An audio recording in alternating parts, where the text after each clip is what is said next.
morning, boys and girls. My name is Mrs. Tilsher, and I'm here to do a program with you called Kids Toolbox for Personal Safety. I usually will be in your classroom for lessons, but since we're not in school right now, I'm going to be seeing you through the computer, even though I really wish I could have a chance to meet you. So Kids Toolbox for Personal Safety is going to be a bunch of lessons. You're going to always see me, and then I have some friends that come in and visit also. Kids Toolbox for Personal Safety is about how I teach you to keep yourself safe. So let's start with a question. Here's my question for you. Who is it in your life that protects you and keeps you safe? Who does it for you at home? Olivia said, my mom keeps me safe at home.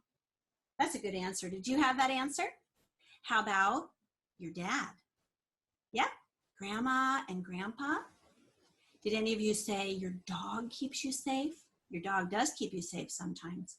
What about your brothers and sisters? Yeah, those are people who keep you safe at home. How about in your school? When you're back in school, in your classroom, who keeps you safe there? The teacher? You're right. What about the principal? The other teachers? Yep, the yard duty. And you might even say your friends help keep you safe. That's right. How about the community? There are people that work in our towns that have the job of keeping us safe. Let me give you a hint. A big red truck with a siren at the top. Did you say a firefighter? You're right. Firefighters keep us safe. What about a black and white car with a siren at the top? Police officers? Yeah, police officers keep us safe. Is there anyone else you can think of in the community who might keep you safe? Did I hear you say a doctor and a nurse? Yes, those are also community workers who keep us safe.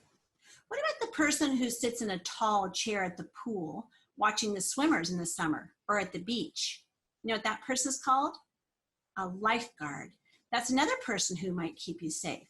So we have people in the community that keep us safe, at our home that keep us safe, and at school that keep us safe.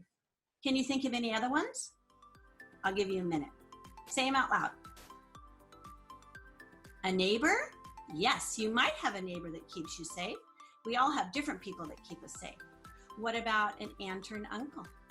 What about maybe another friend that lives next door? Or maybe who's the person that watches you when mom and dad go out for dinner at night? A babysitter. Yeah, so you have a lot of people in your life that protect you and keep you safe. So let's talk about another one. This is kind of tricky. You have to think about this. Put your thinking caps on. This person I'm thinking of is with you every single second of your life, and they protect you and keep you safe. I'm going to give you a minute to think about it. Who do you think that is? They're with you every second, and they protect you and keep you safe. You ready for it? Da, da, da. The person that keeps you safe, that's with you every single second of your life, is yourself. That's right. If you said that, you are right. Because you are the boss of yourself, and you protect yourself and keep yourself safe. So now you're at the end of kindergarten, so you're probably 5 years old. Raise your hand if you're 5. Raise your hand if you're 5 and a half. Raise your hand if you're 6 or 6 and a half. So when you're 5 to 6 years old, how do you keep yourself safe already? Well, if someone was on the swing on the playground during school time, would you walk in front of the swing? No, you wouldn't. You protect yourself by going around so you don't get hit, right?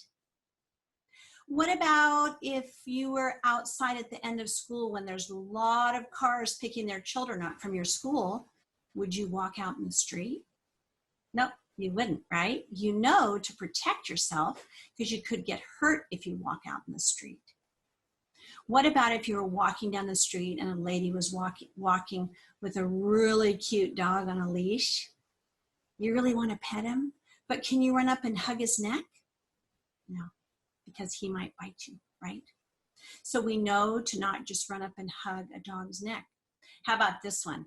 Your mom and dad are cooking in the kitchen, and you go in the kitchen while they're cooking, and there's a flame underneath the pot, and it's really hot. Maybe there's spaghetti noodles boiling in the water.